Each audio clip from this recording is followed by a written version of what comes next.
அனைவருக்கும் வணக்கம். வரக்கூடிய டிஎன்பிசி ஏழாவது எக்ஸாமில் இந்த மாதிரி சம் கேட்டால் எப்படி செய்யலாம் அப்படின்னு பார்க்கலாம். இப்போ இந்த சம்ம பாருங்கள். ஒரு ஏணி 30 டிகிரி கோண அளவில் சுவரில் சாய்த்து வைக்கப்பட்டுள்ளது.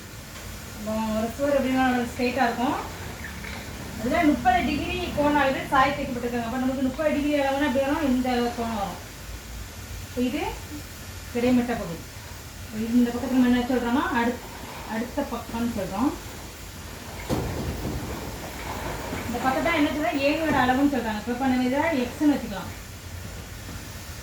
இப்போ இதோட டிகிரி அளவு என்ன கொடுத்துருக்காங்கன்னு பாருங்கள். 30 டிகிரி கொடுத்துருக்காங்க. 30 டிகிரி கொடுத்துருக்காங்க. அதன் அடிப்பக்கம் சுவரில் இருந்து 12 மீட்டர் தொலைவில் உள்ளது அப்படின்னு போட்டிருக்காங்க. அப்போ அடிப்பக்கத்தில் வந்து நம்மளுக்கு இது வரும். இதை நம்ம எவ்வளோ கொடுத்துருக்காங்க? அடிப்பக்கத்தை 12 மீட்டர்னு கொடுத்துருக்காங்க. எனில் ஏணியின் நீளம் என்ன அப்படின்னு கேட்டிருக்காங்க. நம்ம அப்போ கேட்கக்கூடிய நீளம்னா இந்த இதோட நீளம் இந்த வேல்யூ எக்ஸ் வேல்யூ நம்மளுக்கு எவ்வளோன்னு கேட்டிருக்காங்க. இப்போ நம்ம என்ன கண்டுபிடிக்கலாம்? Cos theta. காஸ் தீட்டாவோட வேல்யூ என்னன்னா அடுத்த பக்கம்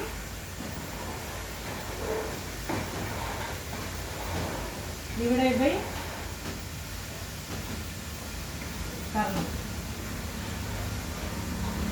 கர்ணம் நம்மளுக்கு எவ்வளோ கொடுத்துருக்காங்கன்னு பார்த்தீங்கன்னா தரைப்பகுதி 12 மீட்டர்னு கொடுத்துருக்காங்க. இப்போ அடுத்த பக்கம் x divided by 12 metre. Cos தீட்டாவோட வேல்யூ நம்ம 30 டிகிரி கொடுத்துருக்காங்க. இப்போ காஸ் தீட்டாவோட வேல்யூவை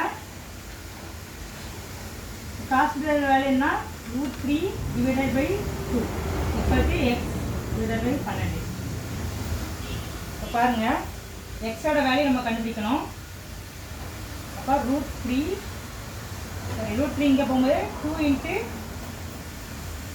12 டிவைடட் பை √3 வரும். இப்போ எக்ஸோட வேல்யூ நம்மளுக்கு என்ன கிடைக்கணும்? 24√3 அப்படின்னு கிடைக்கும். இந்த √3 கண்டுபிடிக்கணும்னா எக்ஸ் இங்கிட்டு 20√3 × √3 சொல்லுவோம்.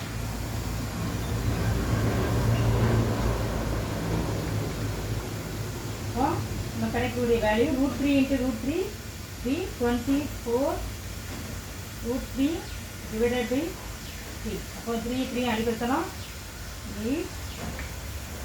கிடைக்கக்கூடிய ஆன்சர் பாருங்க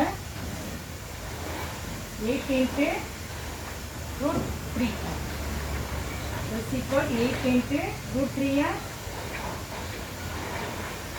1.5 × 1.5 நம்ம வெளியே இருக்கும்போது 8 × 1.5 இங்கே என்ன வேங்க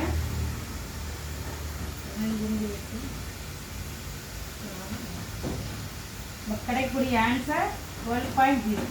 இப்போ நம்ம கிடைக்கக்கூடிய கர்ணத்தோட நீளம் ஏணி நீளம் என்னன்னா ஏணி நீளம் 12 மீட்டர். நம்ம கிடைக்கக்கூடிய ஆன்சர் கிடைக்கும்.